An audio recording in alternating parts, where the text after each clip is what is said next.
Hi all, ഇന്ന് നമ്മൾ പഠിക്കാൻ പോകുന്നത് സോഫ്റ്റ്വെയർ ഷെഡ്യൂളിങ്ങിനെ പറ്റിയിട്ടാണ്. ഷെഡ്യൂളിംഗ് എന്ന് പറയുന്നത് ഒരു സോഫ്റ്റ്വെയർ ഡെവലപ്മെൻറ്റ് പ്രോസസ്സിൽ വളരെ പ്രാധാന്യം അർഹിക്കുന്ന ഒരു ഫേസാണ്. നമ്മളിപ്പോൾ ഒരു ട്രിപ്പ് പോവുകയാണെന്നുണ്ടെങ്കിൽ നമ്മൾ ആ ട്രിപ്പ് ഷെഡ്യൂൾ ചെയ്യും. ലൈക്ക് രാവിലെ എത്ര മണിക്ക് പുറപ്പെടണം, ഓരോ സ്ഥലങ്ങൾ എത്ര മണിക്കൊക്കെ വിസിറ്റ് ചെയ്യണം, എത്ര മണിക്കുള്ളിൽ കംപ്ലീറ്റ് ചെയ്യണം, അത്തരത്തിലുള്ള കാര്യങ്ങളെല്ലാം നമ്മൾ ഡിസൈഡ് ചെയ്തിട്ടായിരിക്കും ഒരു യാത്ര പോവുക. അതേ കോൺസെപ്റ്റ് തന്നെയാണ് നമ്മളൊരു സോഫ്റ്റ്വെയർ ഡെവലപ്പ് ചെയ്യുമ്പോഴും ഫോളോ ചെയ്യേണ്ടത്. പ്രോപ്പറായിട്ട് നമ്മൾ ഷെഡ്യൂൾ ചെയ്തില്ല എന്നുണ്ടെങ്കിൽ ഓട്ടോമാറ്റിക്കലി ആ പ്രൊജക്റ്റ് ഡെവലപ്പ് ചെയ്യാനുള്ള ടൈം കൂടും. ടൈം കൂടി കഴിയുമ്പോൾ ഓട്ടോമാറ്റിക്കലി ഡെവലപ്മെൻറ്റ് കോസ്റ്റ് കൂടും. അപ്പോൾ ഒരു പ്രോപ്പർ ഷെഡ്യൂളിംഗ് ഉണ്ടെങ്കിൽ മാത്രം നമുക്ക് ഒരു സോഫ്റ്റ്വെയറിനെ എക്കണോമിക്കലായിട്ട് ഡെവലപ്പ് ചെയ്യാൻ പറ്റത്തുള്ളൂ. സോ ഒരു സോഫ്റ്റ്വെയർ പ്രോജക്റ്റ് ഷെഡ്യൂളിങ്ങിൻ്റെ അകത്ത് സോഫ്റ്റ്വെയർ പ്രോജക്റ്റ് മാനേജർ ചെയ്യേണ്ട കുറേ പ്രധാനപ്പെട്ട കാര്യങ്ങളുണ്ട്. ഫസ്റ്റ് എന്ന് പറയുന്നത് എന്തൊക്കെ ടാസ്കുകളാണ് ആ പ്രൊജക്റ്റ് കംപ്ലീറ്റ് ചെയ്യാൻ വേണ്ടിയിട്ട് നമ്മൾ ചെയ്യേണ്ടതെന്നുള്ളത് ഐഡൻറ്റിഫൈ ചെയ്യണം. ഫോർ എക്സാമ്പിൾ റിക്വയർമെൻറ്റ് അനാലിസിസ് വേണം, എന്തൊക്കെ റിക്വയർമെൻറ്റ്സ് ആണ് വേണമെന്നുള്ളത് ഐഡൻറ്റിഫൈ ചെയ്യണം. പിന്നെ അതിൻ്റെ ഡിസൈൻ ചെയ്യണം, കോഡിങ് ചെയ്യണം, ടെസ്റ്റിംഗ് ചെയ്യണം, അത്തരത്തിൽ മെയിൻ്റെനൻസ് ചെയ്യണം, അത്തരത്തിലുള്ള വേരിയസ് ടാസ്കുകൾ. ചിലപ്പോൾ ഈ ടാസ്കുകൾക്കൊക്കെ സബ് ടാസ്കുകൾ ഉണ്ടാകും. ഫോർ എക്സാമ്പിൾ നമുക്ക് ടെസ്റ്റിംഗ് എന്ന് പറയുന്ന ടാസ്കിന് ഒരുപാട് തരത്തിലുള്ള സബ് ടാസ്കുകളുണ്ട്. Like unit testing, integration testing, system testing, acceptance testing, alpha testing, GUI testing, database testing, അങ്ങനെ പലതരത്തിലുള്ള സബ് ആക്ടിവിറ്റീസ് ഉണ്ടാവും. അപ്പം ഓരോ ഫേസിൻ്റെയും അല്ലെങ്കിൽ ഓരോ ടാസ്കുകളുടെയും സബ് ആക്ടിവിറ്റീസും സബ് ടാസ്കുകളും ഒക്കെ ആദ്യം ഐഡൻറ്റിഫൈ ചെയ്യുക എന്നുള്ളതാണ് ഒരു ഷെഡ്യൂളിംഗ് ഫേസ് തുടങ്ങുന്നതിന് മുമ്പ് സോഫ്റ്റ്വെയർ പ്രൊജക്ട് മാനേജർ ചെയ്യേണ്ടത്. ദെൻ അയാൾ ചെയ്യേണ്ട സെക്കൻഡ് ഫേസ് എന്ന് പറയുന്നത് break down the large task into small activities. ഞാനിപ്പോൾ പറഞ്ഞ പോലെ ടെസ്റ്റിംഗ് എന്ന് പറയുന്ന ഒരു ലാർജ് ടാസ്ക്കാണ്, അതിന് നമ്മൾ ചെറിയ ചെറിയ ടെസ്റ്റിംഗ് മെത്തഡോളജീസ് ആയിട്ട് മാറ്റുന്നു.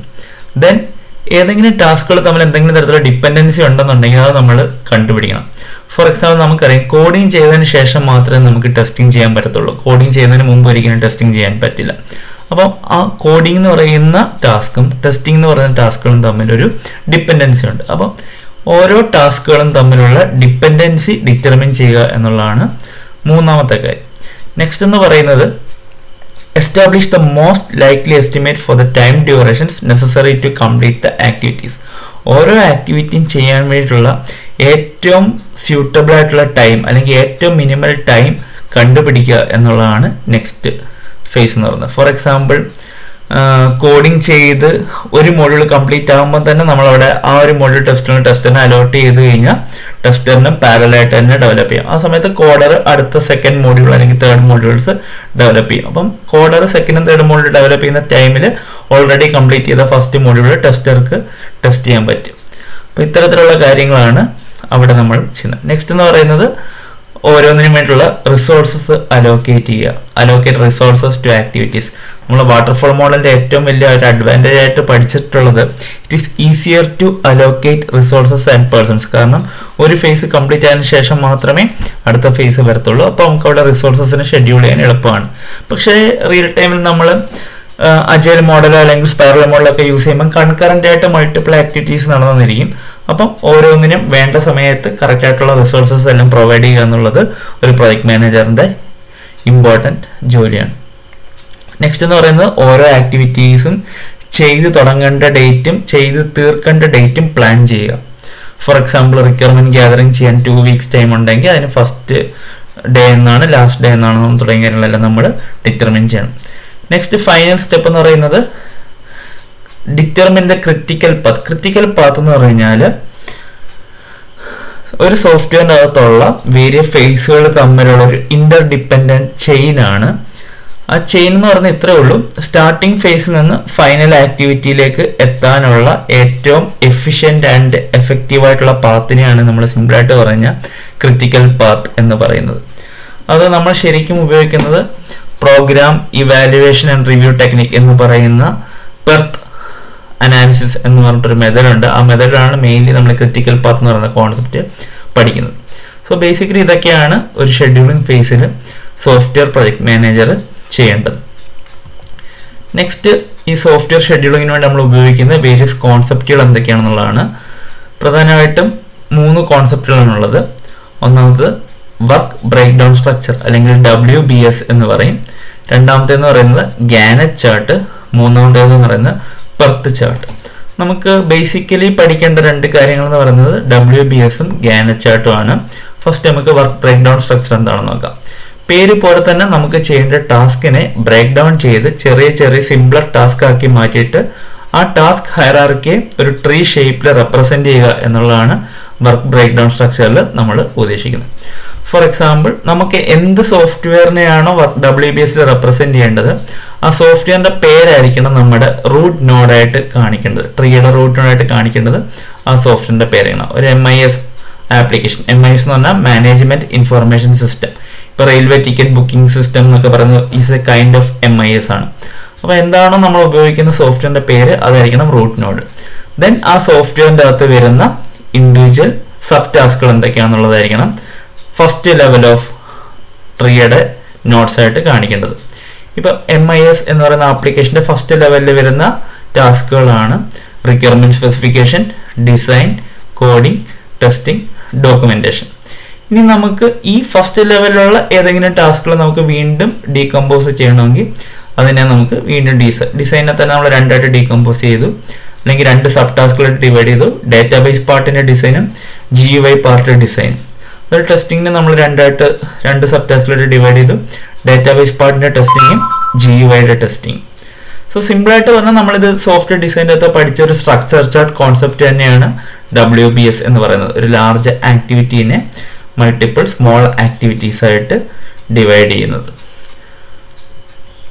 നെക്സ്റ്റ് എന്ന് പറയുന്നത് ഗാനറ്റ് ചാർട്ട്. ഇതാണ് നമ്മൾ നോർമലി സോഫ്റ്റ്വെയർ ഇൻഡസ്ട്രിയിലൊക്കെ ഏറ്റവും വൈഡ്ലി യൂസ് ചെയ്യുന്ന ഒരു സിമ്പിൾ ആൻഡ് എഫിഷ്യൻറ്റ് ടൂൾ എന്ന് പറയുന്നത്. ശരിക്കും ഗാനറ്റ് ചാർട്ട് എന്ന് പറയുന്ന ഒരു ഗ്രാഫാണ്. ഞാൻ നിങ്ങൾക്ക് ഒരു എക്സാമ്പിൾ വെച്ചിട്ട് പറഞ്ഞുതരാം. ഗാനറ്റ് ചാർട്ട് എന്ന് പറയുന്ന ഒരു ഗ്രാഫാണ്. അതിൻ്റെ എക്സ് ആക്സിസ് റെപ്രസെന്റ് ചെയ്യുന്നത് ടൈമാണ്. എന്ന് വെച്ച് കഴിഞ്ഞാൽ എന്ന് തൊട്ട് എന്ന് വരെ ചെയ്ത് തീരും. ഫോർ എക്സാമ്പിൾ, ഒരു പ്രൊജക്റ്റ് നമ്മൾ ജാനുവരി തൊട്ട് മാർച്ച് വരെയാണ് ചെയ്യുന്നതെങ്കിൽ എക്സ് ആക്സിസിൽ നമ്മൾ ജാനുവരി തൊട്ട് മാർച്ച് വരെയുള്ള അത്രയും വീക്സ് അല്ലെങ്കിൽ അത്രയും മന്ത്സ് നമ്മൾ റെപ്രസെന്റ് ചെയ്യണം. ദെൻ വൈ ആക്സിസ് അല്ലെങ്കിൽ വെർട്ടിക്കൽ ആക്സിസ് റെപ്രസെന്റ് ചെയ്യുന്നത് എന്തൊക്കെ ഫേസുകളാണ് എന്നുള്ളതാണ്. ഇപ്പൊ ഇവിടുത്തെ ഫേസസ് എന്ന് പറയുന്നത് requirement gathering, feasibility analysis, documentation, system designing, system modelling, implementation and validation. Then വളരെ എളുപ്പമായിട്ടുള്ള കാര്യം, നമ്മൾ ബേസിക് മാത്സിൽ ഗ്രാഫ് വരയ്ക്കാൻ ഫോളോ ചെയ്യുന്ന അതേ കോൺസെപ്റ്റ്. റിക്വയർമെന്റ് ഗ്യാതറിംഗ് എന്ന് തൊട്ട് എന്ന് വരെയാണ് ചെയ്തു തുടങ്ങുക. അപ്പം ഇവിടെ ഇപ്പം നമ്മൾ ചെയ്തിരിക്കുന്നത് ഒരു വർഷത്തിലെ ഓഗസ്റ്റ് തൊട്ട് നെക്സ്റ്റ് ഇയറിലെ മാർച്ച് വരെയുള്ള ഷെഡ്യൂളാണ് നമ്മൾ വരയ്ക്കുന്നത്. ഓഗസ്റ്റ് തൊട്ട് മാർച്ച് വരെയുള്ളത്. ഇവിടെ ഓഗസ്റ്റ് കാണിച്ചിട്ടില്ല, കാരണം ഇതൊരു ടൂൾ വെച്ചിട്ടാണ് വരയ്ക്കുന്നത്. ഓഗസ്റ്റ് 20 ആണ് സ്റ്റാർട്ടിംഗ് ഡേറ്റ്, അതുകൊണ്ടാണ് അത് വരാത്തത്. ഓഗസ്റ്റ് 1 തൊട്ടായിരുന്നെങ്കിൽ അവിടെ അത് ഓഗസ്റ്റ് എന്ന് കാണിച്ചത്. എനിവേ അവിടെ ഓഗസ്റ്റ് തൊട്ടുണ്ട്. August, September, October, November, December, ജനുവരി, ഫെബ്രുവരി, March. So first starting date എന്നാണ് ഓഗസ്റ്റ് 20 തൊട്ട്. റിക്വയർമെന്റ് ഗ്യാതറിംഗ് എന്നാണ് തീരുന്നത്? സെപ്റ്റംബർ 5 വരെ. അപ്പം നമ്മൾ ഇവിടെ ഓഗസ്റ്റ് 20 ഡേറ്റ് തൊട്ട് സെപ്റ്റംബർ 5 എന്നൊക്കെ പറയുമ്പോൾ സെപ്റ്റംബർ മന്തിന്റെ ഓൾമോസ്റ്റ് ഒരു ബിഗിനിങ് വീക്ക് വരെ ഉള്ള അത്രയും സ്ഥലത്ത് നമ്മളൊരു ബ്ലോക്ക് വരയ്ക്കണം. ഈ ബ്ലോക്കിനെ നമ്മൾ വിളിക്കുന്ന പേരാണ് ഹൊറിസോണ്ടൽ ആക്ടിവിറ്റി ബാർ അല്ലെങ്കിൽ horizontal bar. C the position of A horizontal bar shows the start and end time of an activity.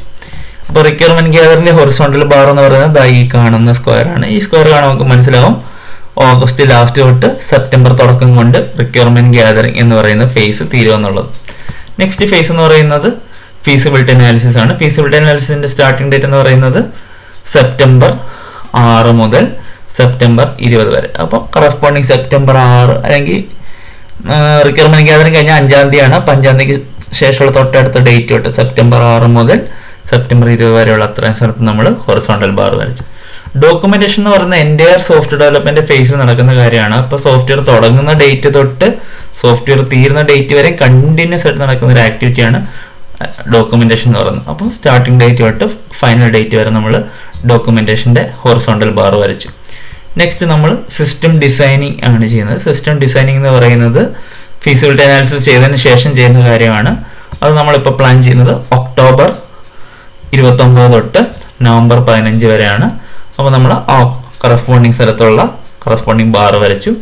Next എന്ന് പറയുന്നത് സിസ്റ്റം മോഡലിംഗ്. സിസ്റ്റം മോഡലിംഗ് എന്ന് പറയുന്നത് നവംബർ 1 തൊട്ട് നവംബർ 23 വരെ ചെയ്യുന്ന ആക്ടിവിറ്റിയാണ്. സോ നവംബർ മന്തിൽ ആ കറസ്പോണ്ടിങ് ബാർ വരച്ചു. അപ്പോൾ ഇത്തരത്തിൽ നമ്മൾ ബ്ലോക്ക് ഓഫ് ബാർസ് വരച്ച് തുടങ്ങുന്നതാണ് ക്വാണ്ടിറ്റി ബാർ നമ്മൾ വരയ്ക്കുന്നില്ല, ആക്ച്വലി നമ്മൾ ടൂൾ വെച്ചിട്ടാണ് വരയ്ക്കുക. അപ്പോൾ ശരിക്കും നമ്മളൊരു സോഫ്റ്റ്വെയർ പ്രൊജക്ട് മാനേജർ കണ്ടുപിടിക്കേണ്ടതെന്ന് വെച്ച് കഴിഞ്ഞാൽ ഓരോ ഫേസും എന്ന് ചെയ്തു തുടങ്ങി എന്ന് ചെയ്ത് തീരും. അപ്പോൾ ഇവിടെ നമ്മൾ മുമ്പേ പറഞ്ഞ പോലെ ഒരു ഫേസ് ചെയ്ത് കഴിഞ്ഞെങ്കിൽ മാത്രമേ നെക്സ്റ്റ് ഫേസ് ചെയ്യാൻ പറ്റത്തുള്ളൂ. ഫോർ എക്സാമ്പിൾ റിക്വയർമെന്റ്സ് കിട്ടിക്കഴിഞ്ഞെങ്കിൽ മാത്രമേ നമുക്ക് എന്ത് ചെയ്യാൻ പറ്റത്തുള്ളൂ, ഫീസിബിലിറ്റി അനാലിസിസ് ചെയ്യാൻ പറ്റത്തുള്ളൂ. അപ്പോൾ നമ്മൾ റിക്വയർമെന്റ് ഗ്യാതറിങ്ങിന്റെ ഫിനിഷിംഗ് ഡേറ്റിന് ശേഷം മാത്രമേ നമ്മൾ എന്ത് ചെയ്യാൻ പാടുള്ളൂ, ഫീസിബിലിറ്റി അനാലിസിസിന്റെ സ്റ്റാർട്ട് ഡേറ്റ് കൊടുക്കാൻ പാടുള്ളൂ. ഇത്തരത്തിൽ ഒരു ഫേസ് കഴിഞ്ഞാൽ അടുത്ത ഫേസ് വരാവുള്ളൂ എന്നുണ്ടെങ്കിൽ ആ ഒരു ഡേറ്റ്സിന് തമ്മിൽ ക്ലാഷ് വരാതെ നമ്മളത് ഷെഡ്യൂൾ ചെയ്യാൻ ശ്രദ്ധിക്കണം. ഇതാണ് ഒരു സോഫ്റ്റ്വെയർ പ്രൊജക്ട് മാനേജറിന്റെ മെയിൻ ടാസ്ക് എന്ന് പറയുന്നത് ഷെഡ്യൂളിങ്ങിൻ്റെ അകത്ത്. അപ്പോൾ ബേസിക്കലി ഇത്രയേ ഉള്ളൂ. ഗാനറ്റ് ചാർട്ട് എന്ന് പറയുന്നത് നമ്മൾ എക്സ് ആക്സിസിൽ അല്ലെങ്കിൽ ഹൊറിസോണ്ടലി നമ്മൾ ടൈം പീരീഡ് റെപ്രസെന്റ് ചെയ്യുന്നു. അത് ഡേയ്സിലാവാം, മന്ത്സിലാവാം, ക്വാർട്ടേഴ്സിലാവാം. ക്വാർട്ടേഴ്സ് എന്ന് പറഞ്ഞാൽ 3 months കൂടുന്നതാണ് ഒരു ക്വാർട്ടർ എന്ന് പറയുന്നത്. ക്വാർട്ടേഴ്സിലാവാം അല്ലെങ്കിൽ ഈവൻ ഇയേഴ്സിലും റെപ്രസെന്റ് ചെയ്യാം. ദെൻ വെർട്ടിക്കൽ ആക്സിസ് അല്ലെങ്കിൽ വൈ ആക്സിസ് നമ്മൾ എന്ത് ചെയ്യണം, ഓരോ ഫേസുകളും. ഈ ഫേസസ് എന്ന് പറയുന്നത് n നമ്പർ ഓഫ് ഫേസസ് ഉണ്ടാവും. ഓരോ സോഫ്റ്റ്വെയറിനകത്ത് ഒരുപാട് ടാസ്കുകൾ ഉണ്ടാവും. അപ്പൊ അത്രയും ടാസ്കുകൾ നമുക്ക് ഓരോ ടാസ്കും എന്ന് ചെയ്തു തുടങ്ങി എന്ന് ചെയ്ത് തീരും എന്നുള്ളത് നമുക്ക് ഇങ്ങനെ റെപ്രസെന്റ് ചെയ്യാം. ഇത് നമുക്ക് വരയ്ക്കാൻ വേണ്ടിയിട്ട് കുറേ ടൂൾസ് ഉണ്ട്. നമുക്ക് ഈവൻ ഒരു മൈക്രോസോഫ്റ്റ് എക്സൽ ഷീറ്റിൽ സിമ്പിൾ ആയിട്ട് വരയ്ക്കാൻ നമുക്ക് സ്റ്റാർട്ട് ഡേറ്റും ഫൈനൽ ഡേറ്റും അല്ലെങ്കിൽ നമ്പർ ഓഫ് ഡേയ്സ് നമ്മൾ കൊടുത്തു കഴിഞ്ഞാൽ കറസ്പോണ്ടിങ് ഗ്രാഫായിട്ട് നമുക്ക് ജനറേറ്റ് ചെയ്യാൻ പറ്റും. അല്ലെങ്കിൽ മൈക്രോസോഫ്റ്റ് വിസിയോ എന്ന് പറയുന്ന ടൂളൊക്കെ ഉപയോഗിച്ചിട്ട് നമുക്ക് എളുപ്പത്തിൽ വരയ്ക്കാം. ഇപ്പം ഈ കാണുന്ന ഗാനറ്റ് ചാർട്ട് ഞാൻ മൈക്രോസോഫ്റ്റ് വിസിയോ എന്ന് പറയുന്ന ടൂൾ വെച്ചിട്ട് വരച്ചതാണ്.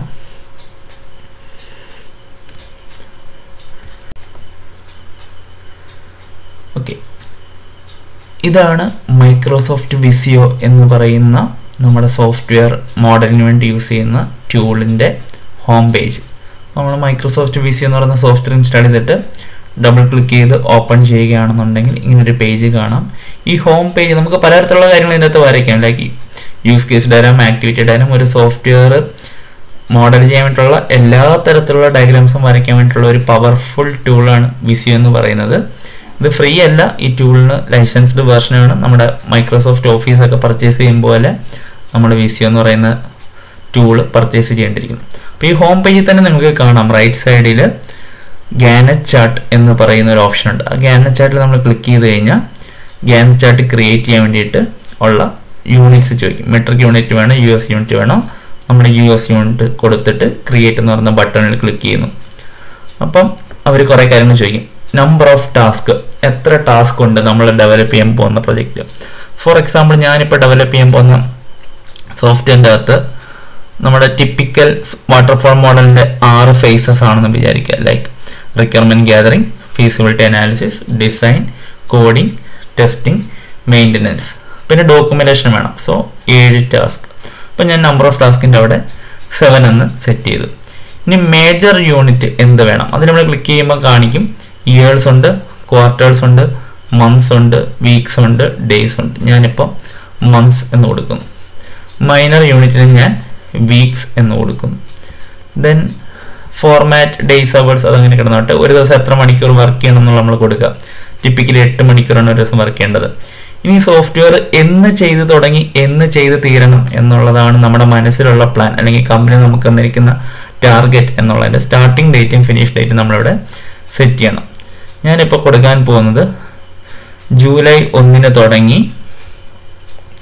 3 മാസം, ഓഗസ്റ്റ് സെപ്റ്റംബർ 30 കൊണ്ട് ഈ പ്രൊജക്റ്റ് തീർക്കണം എന്നുള്ളതാണ്. 90 days കൊണ്ട് ഈ പ്രൊജക്റ്റ് തീർക്കണം എന്നുള്ളതാണ് നമുക്ക് തന്നിരിക്കുന്ന കോൺട്രാക്റ്റ്. അപ്പം ഞാൻ ജൂലൈ 1 തൊട്ട് സെപ്റ്റംബർ 30 വരെയുള്ള ഡേറ്റ് സ്റ്റാർട്ട് ഡേറ്റും ഫിനിഷ് ഡേറ്റ് ആയിട്ടും കൊടുത്തു.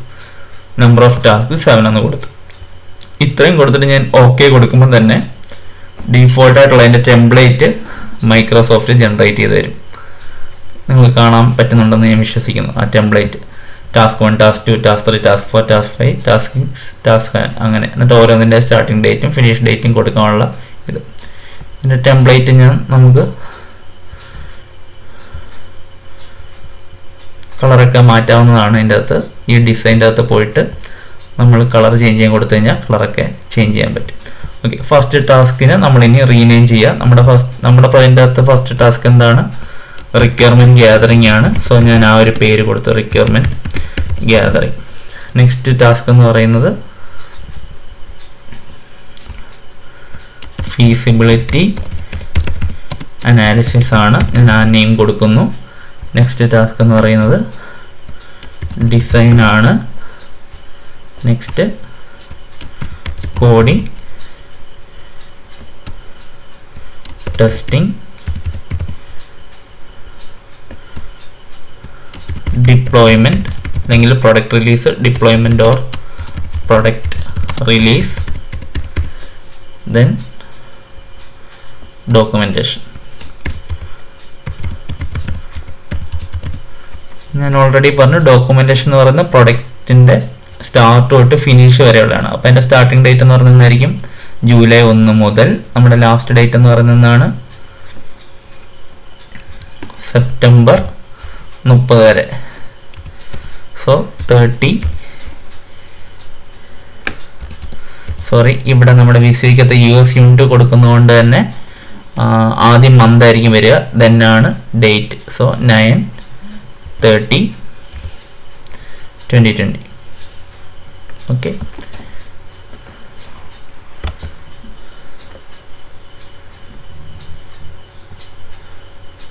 നമുക്ക് ഏത് ടൈമിലും ഈ ഓപ്ഷൻ റൈറ്റ് ക്ലിക്ക് ചെയ്ത് ഓപ്ഷൻസ് എടുത്ത് കഴിയുമ്പോൾ നമുക്കിവിടെ ചേഞ്ചസ് വരുത്താൻ പറ്റും. ഇപ്പം ഫോർമാറ്റ് മാറ്റണമെങ്കിൽ ഫോർമാറ്റ് മാറ്റാം, ഡേറ്റുകൾ നിങ്ങൾക്ക് മാറ്റണമെങ്കിൽ മാറ്റാം, നമ്പർ ഓഫ് ടാസ്കുകൾ നിങ്ങൾക്ക് കൂട്ടണമെങ്കിൽ കൂട്ടാം. അങ്ങനത്തെ കാര്യങ്ങളൊക്കെ ഏത് ടൈമിൽ വേണമെങ്കിൽ നിങ്ങൾക്ക് ചേഞ്ച് ചെയ്യാൻ പറ്റും. ഓക്കെ, അപ്പം ഞാനിപ്പോൾ ഡോക്യുമെൻറ്റേഷൻ്റെ ഫേസ് കണ്ടോ, ജൂലൈ 1 മുതൽ സെപ്റ്റംബർ 30 കൊടുത്തപ്പോഴത്തേക്കും ഓട്ടോമാറ്റിക്കലി ബാർ അത്രയും ടൈം ബാറിലേക്ക് ഹൊറിസോണ്ടൽ ബാർ വരച്ചു. ഈ റിക്വയർമെൻറ്റ് ഗ്യാതറിംഗ് നമ്മൾ ഏറ്റവും ആദ്യം ചെയ്യേണ്ട ടാസ്ക്. അതെന്ന് പറഞ്ഞാൽ ജൂലൈ 1 തുടങ്ങി ഞാൻ അതിന് വേണ്ടി ഒരു 2 വീക്സ് ടൈം കൊടുക്കുന്നു. അപ്പോൾ ജൂലൈ 1 തൊട്ട് ജൂലൈ 15 വരെയുള്ള 2 വീക്സ് ടൈം കൊടുത്തപ്പോഴത്തേക്കും അത്രയും ഡേയ്സ്. നമ്മൾ 2 വീക്സ് 15 ദിവസം ഉണ്ടെങ്കിലും 11 ഡേയ്സേ കാണിക്കുന്നുള്ളൂ. എന്തുകൊണ്ടാണെന്ന് വെച്ച് കഴിഞ്ഞാൽ അതിൻ്റെ ഇടയിൽ സാറ്റർഡേ സൺഡേസ് എല്ലാം കൂടെ ചേർന്നിട്ട് 3 ദിവസം വരുന്നുണ്ടാവും. അതുകൊണ്ടാണ് 11 ഡേയ്സ് എന്ന് കാണിക്കുന്നത്. 2 സാറ്റർഡേ 2 സൺഡേയും വരുന്നുണ്ടാവും. അതാണ് 15 - 4 11 ഡേയ്സ് എന്ന് കാണിക്കുന്നത്. നെക്സ്റ്റ് എന്ന് പറയുന്നത് ഫീസിബിലിറ്റി അനാലിസിസ് ആണ്. ഫീസിബിലിറ്റി അനാലിസിസ് നമുക്ക് റിക്വയർമെൻറ്റ് ഗ്യാതറിംഗ് ചെയ്തതിന് ശേഷം മാത്രമേ ചെയ്യാൻ പറ്റത്തുള്ളൂ. അപ്പോൾ ഞാൻ 15-ന് ശേഷമുള്ള ഒരു ഡേറ്റ് കൊടുക്കുകയാണ്. ജൂലൈ 17 എന്ന് ഞാൻ കൊടുത്തു. ജൂലൈ 17 തൊട്ട് ആ മാസം ഫുൾ ജൂലൈ 30 വരെ, ജൂലൈ 31 വരെ ആ ടാസ്ക് ചെയ്യട്ടെ. അത്ര ഞാൻ ഷെഡ്യൂൾ ചെയ്തപ്പോൾ അത് ഓട്ടോമാറ്റിക്കലി അതിൻ്റെ ഹൊറിസോണ്ടൽ ബാർ വന്നു. ദെൻ ഡിസൈൻ ചെയ്യാൻ വേണ്ടിയിട്ട് ഞാൻ ഓഗസ്റ്റ് 1 മുതൽ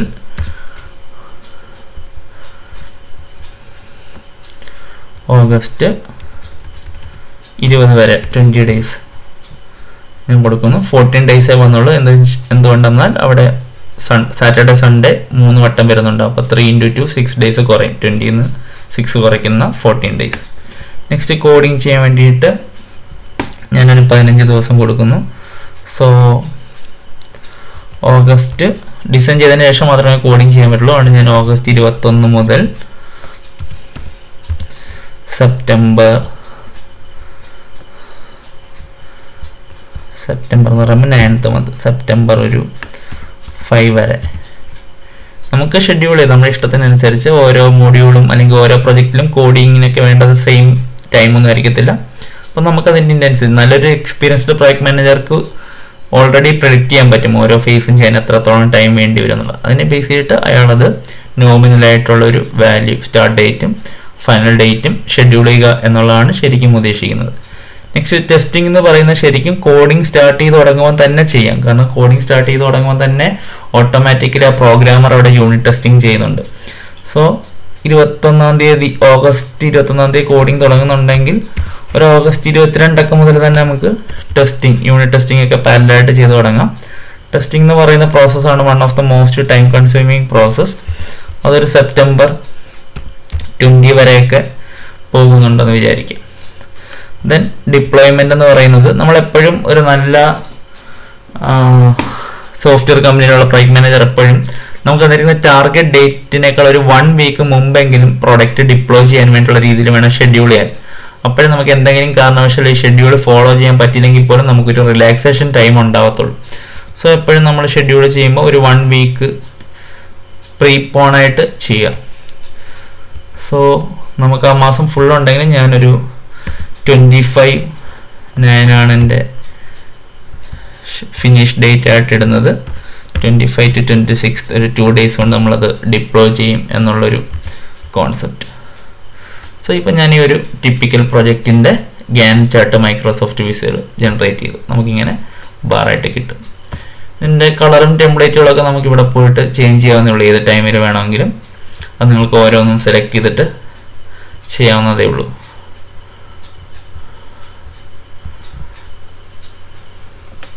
ഓക്കെ, നമുക്ക് ഈ ഗാൻ ചാർട്ട് സേവ് ചെയ്യണമെന്നുണ്ടെങ്കിൽ നമ്മൾ ഫയൽ സേവ് ആസ് കൊടുത്തിട്ട് നമുക്ക് വേണ്ട ഫോർമാറ്റിൽ നമ്മുടെ കമ്പ്യൂട്ടറിനുള്ളിൽ സേവ് ചെയ്യാം. അത്രേ ഉള്ളൂ. ഇതാണ് നമ്മുടെ സോഫ്റ്റ്വെയർ ഷെഡ്യൂളിൽ ഉപയോഗിക്കുന്ന ഗാൻ ചാർട്ടും അതെങ്ങനെ വരയ്ക്കാം, ടൂൾ വെച്ചിട്ട് എങ്ങനെ വരയ്ക്കാം എന്നുള്ളതും നമുക്ക് മനസ്സിലായി എന്ന് വിശ്വസിക്കുന്നു. Thank you.